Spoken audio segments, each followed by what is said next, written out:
Time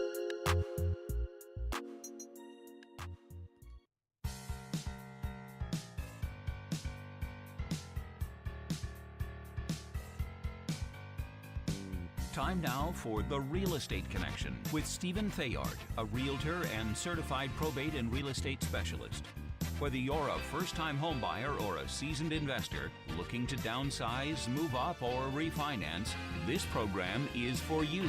Our house in the middle of our street. Something tells you that you've got to in the middle of our... From probate sales to landscape design to home repairs and maintenance, this is your weekly look into all things real estate. Now your host for The Real Estate Connection, Stephen Theard.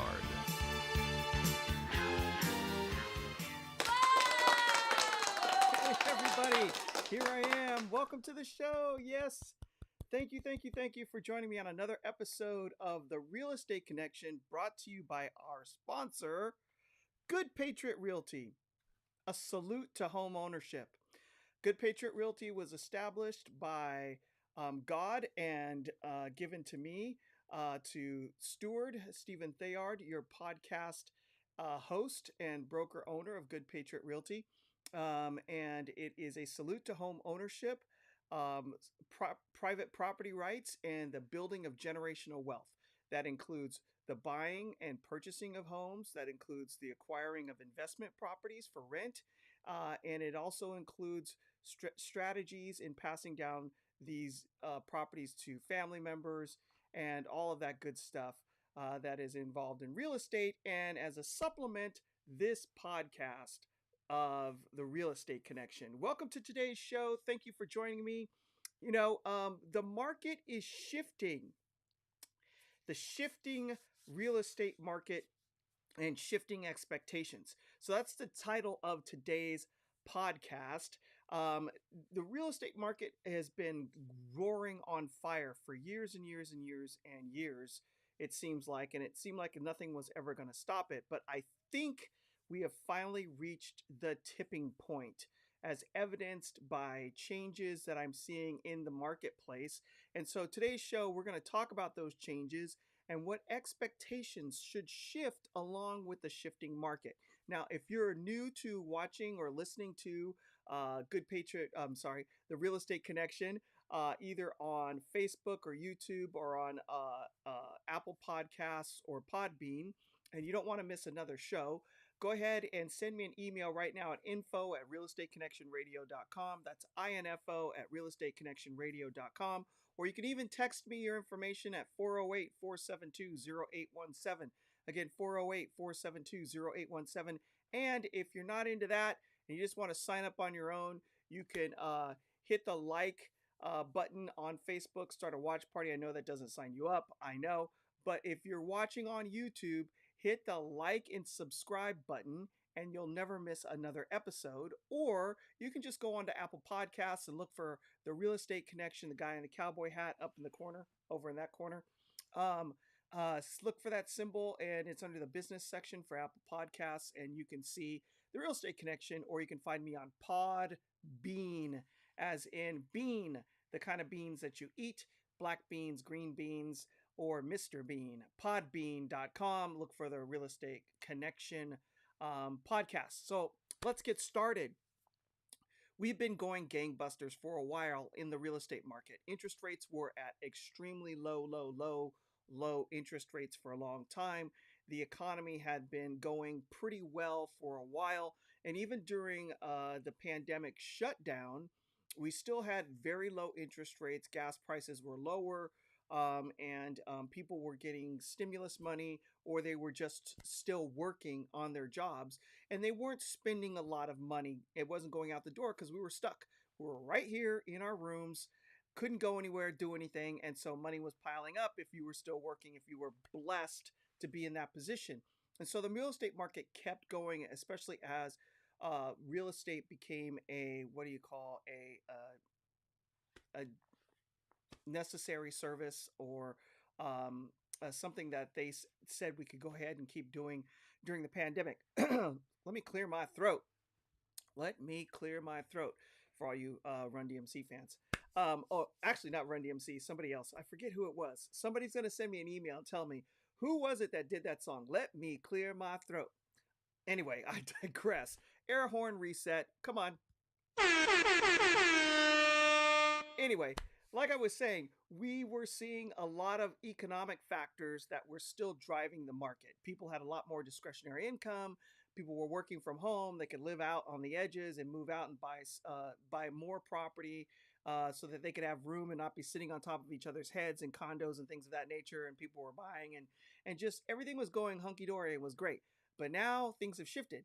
We have high inflation. The numbers keep rising. We can't ignore it anymore. The Fed has actually raised interest rates a couple of times to hedge against too much cash in the marketplace. We have supply chain issues with delays in getting building supplies, refrigerators, and elevators, things of that nature. Just all kinds of stuff that's going on in the marketplace, along with the price of transportation is going through the roof. If you ask diesel truck drivers, they're paying a lot more to deliver goods and services, which is causing other household goods to go up, like heating fuel, along with the gas, cost for eggs and bread, and all kinds of stuff. And now there's even a baby formula shortage. I just saw a recent article on how to make your own baby formula. You may want to check that out on the internet as a potential solution for the non-production of baby food formula or baby formula for newborn infants out there. But with that all in mind and interest rates ticking up, what's happening is it's pushing people out of the market, meaning there's less buyers out there. So as every time the interest rate goes up for buying a house, you lose more buyers because it costs more money. And pricing of real estate has continued to rise because we haven't had that much inventory. Now, what I have seen just in the last 30 to 40 days is an uptick in inventory, especially in my area. Now, we're starting to see that across the country as well. As open houses, the numbers are dropping off. People aren't showing up in droves. We're not seeing multiple offers over asking anymore. And we're also seeing price reductions. These are all telltale signs of a shift in the marketplace. So, what I think happened based on this logic is we had sellers that were reading the writing on the wall. That's not biblical. Daniel. Anyway, they were reading the writing on the wall and they were starting to say, hey, there might be a market shift and it might happen like right now. So we got to get off the fence and get our house listed for sale before we miss this market. Well, when a bunch of people do that all at the same time, they create that shift in the change because now there's a lot more houses in every category to choose from. In the last years, especially even in the beginning of this year, January, February, March, there was only maybe one or two houses in every category. And what I'm talking about as far as categories are concerned, I'm talking about price points. So if you were in the $700,000 to $750,000 range, there might be one or two, and then 750 to 8, one or two, 850 to 9, one or two, 9 to 950, so on and so forth. There maybe have been one or two houses in every one of those price points. But now, with the increase in inventory, there are like 4 or 5 available in all of those price points, and the buyers can sense it. So now they're saying, instead of, hey, I need to get this house just to get the house right now before it goes away, to maybe this doesn't fit exactly what we need, and I'm going to wait for the next opportunity because houses are coming on the market, and all of a sudden there's choice where there used to not be choice. So what does that mean for sellers? All right, before we get to the sellers part, there's also a couple other things that are affecting whether or not buyers are going into the market. So first, the increase in interest rates also, not also, but the increase in interest rates actually bring buyers out of the market. But with the stock market crashing and all of this downward pressure on the stock prices, especially here in Silicon Valley where people use their stock for down payments, they're pulling back. They're like, whoa, I just lost 4, 5, 6, 7 points on my stock price. And maybe not, it's not the best time to sell. Maybe it's not the best time to sell the stock in order to buy a house. Maybe I need to hold on to it and wait for the prices to go back up. So then that pulls some people out of your buying pool as well. So that's the second reason why you're going to have people coming out of your buying pool. And oh, by the way, a lot of this information I'm grabbing out of an Inman article. I need to give credit where credit's due. Working with sellers in a shift in the market. And this was authored by, who's the author's name? They don't say. Anyway, it's an Inman article. I'll see if I can find the author's name to make sure that I give them credit for a lot of the information that I'm pulling out of here. But anyway, stock market declines. And also, what is the other reason? Buyers are anticipating price reductions. So before, buyers would just jump into the market because I better get the house before it's gone. But now that there's more houses on the market and they're starting to see some price reductions, which is the other thing that I'm seeing in the marketplace, is prices coming down the other direction. Buyers are going, maybe if I wait long enough, the price will come down and I'll get a better deal. Also, since buyers are not jumping into a house just to have the house, they're getting picky on what's the right house for their family's needs. So for instance, if they needed a 4-bedroom and 3-bath, they might have settled for a 2.5-bath. But now that there's more inventory to choose from, they're going to wait to get that full 3rd bath with the shower or tub in it. Or if they're looking for a non-galley kitchen or things of that nature, they're getting a little bit more picky. So what they're doing is they're holding off and waiting. Now what does that mean for sellers? That means shifting your expectations altogether. So what do you want to do moving forward as a seller in a shifting market like this? Well, I got a phone call from another realtor in the marketplace that was getting ready to list their property, and they were noticing the shift in the market as well. And they asked, hey, Stephen, you had sold a house on the same street that I'm getting ready to list a property on. What do you think about how to price it given the shift in the market? Well, I had personally gone through this issue in another market in another town located south of where this house was going to be. And the market had already shifted there. And so what I told her was, price the house at fair market value. Don't price it below and expect the house to get pushed up by buyers in a bidding war. The market shifted.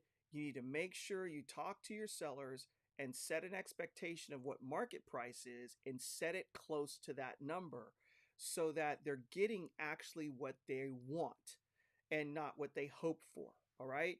That's the first thing. So you don't want to price the house too low and then expect it to come up in value because there's so many people clamoring to get it. So you want to price it at fair market value. The second thing is you don't want to overprice it. So if you're a seller and you've been watching all the houses in your neighborhood list at, say, 800,000 and then sell for 900 or 950, and now the market shifted and you're expecting that bump, so instead of instead of listing it at fair market value, you go ahead and overprice it by $100,000 or $150,000. You're going to cut yourself off at the knees. Since there's so much to choose from, buyers are just going to walk right on by your house and ignore it because it's overpriced.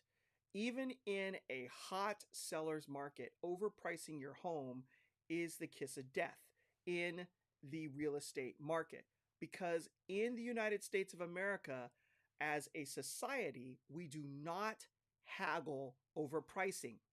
It's just not part of what we do in this Western type of lifestyle. In other countries, haggling is just part of everyday life. Whether you're in a retail market, at a grocery store, or in real estate, part of the culture is being able to talk about the negotiating process and how well you did in negotiating a price. Not in Western culture. We don't do that. So people don't want to offend you by offering you less money. So instead, they wait for you, the person in control of the price, to drop it. Also, you will attract what we call lowballers. These are people that routinely are rolling around in the market looking for a deal. And so, what they'll do is they'll wait for your house to be on the market for a long period of time and then throw a lowball offer at you, hoping that you're in a desperate selling situation and that they'll get a fantastic deal. You do not want to attract lowball buyers to your home because they just are looking to get as a best deal as possible. They're not really caring about the house. So what can you do to help yourself in a shifting market and to shift your expectations? Number one, expect for the house to sit on the market a little bit longer than what you anticipate. Now, we're all used to it, including real estate professionals, of going and setting the house up for sale, putting a sign in front, waiting a week, having all these people run to your front door, and then throw a bunch of offers in your lap, and then you choose the highest and best, and you move on and you sell your home. Well, in a shifting market like this, expectations need to shift not only from the seller, but also from the real estate professional. It's going to take longer.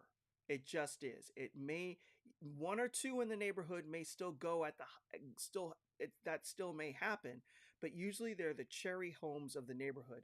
Everything's perfect. It's already been completely upgraded and remodeled. It's completely staged. The exterior looks fantastic. The backyard looks fantastic, and it's in a great location. It's the holy grail of real estate, and everybody's going to want to buy it, no matter what the market is normally.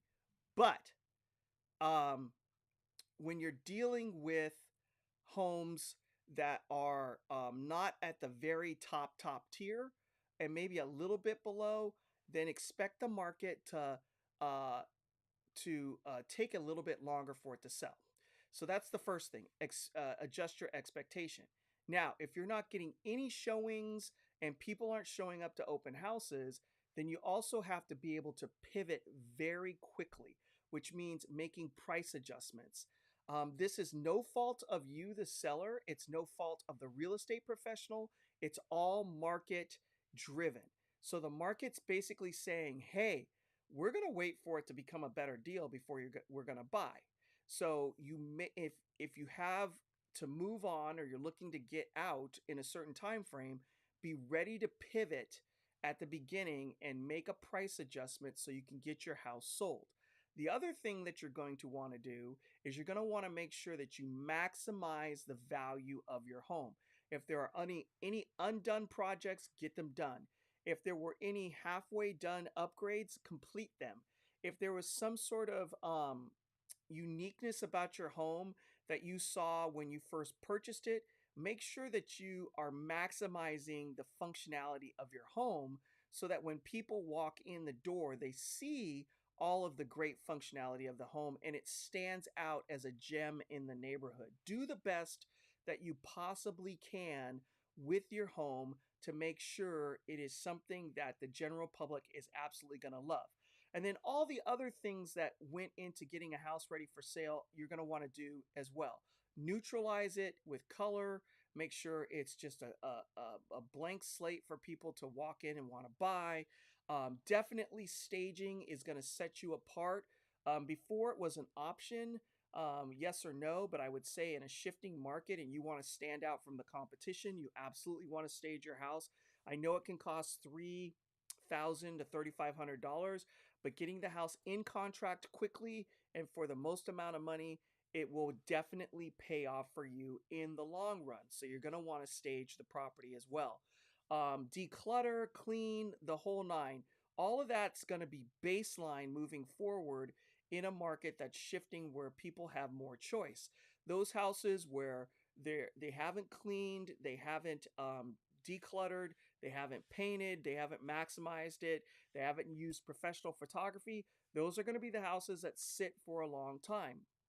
Now, if you can't afford to do that, then you have to adjust your expectation on how much you're going to get for the house and maybe price it lower to sell. Now, with the good thing about real estate is that the boats rise and fall together.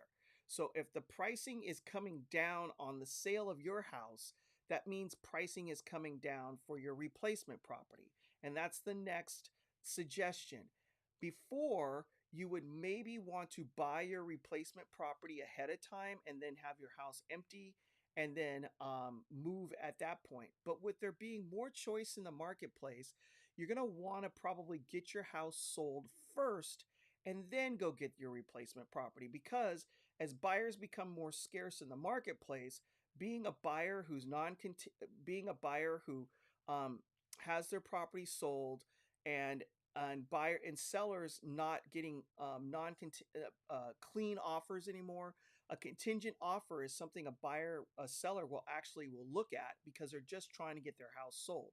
So if you get your house into contract and get it to the place where maybe all your contingencies have been removed, that's a good time to then go out and buy, because one, your house is sold and you don't want to go and buy another replacement property with the market being softer and not having your house sold and creating some financial stress for yourself. That alleviates some stress, but then it also puts you in a good buying position for another property, especially when sellers don't have as much choice as they used to in the quality of buyers that are coming in the door. And then you can go in with a contingent offer, and the seller's just happy that they're going to get a good deal for their house, and then you get a replacement property.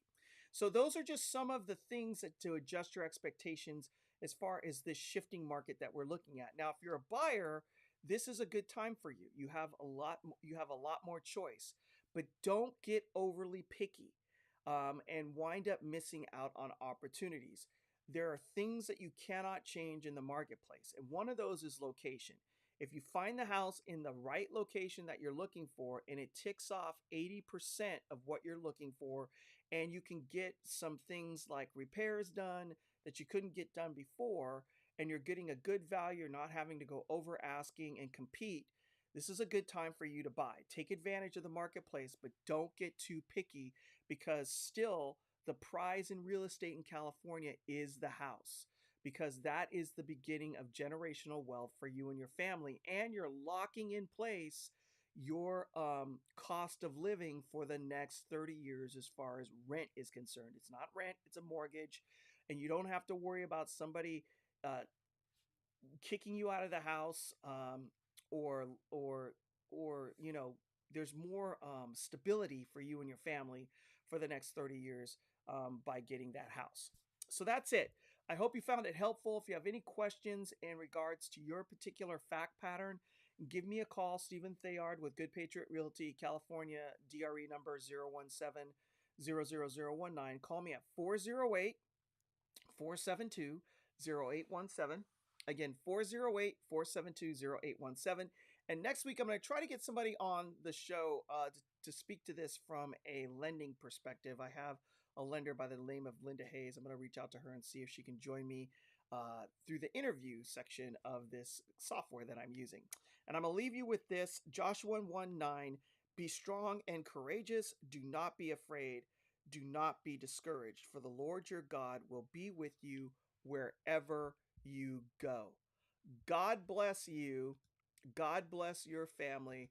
God bless the United States of America, and we will see you next week on another episode. Why, how did I make that small? I do that from time to time. We'll see you next week on another episode of The Real Estate Connection. God bless, and have a great week.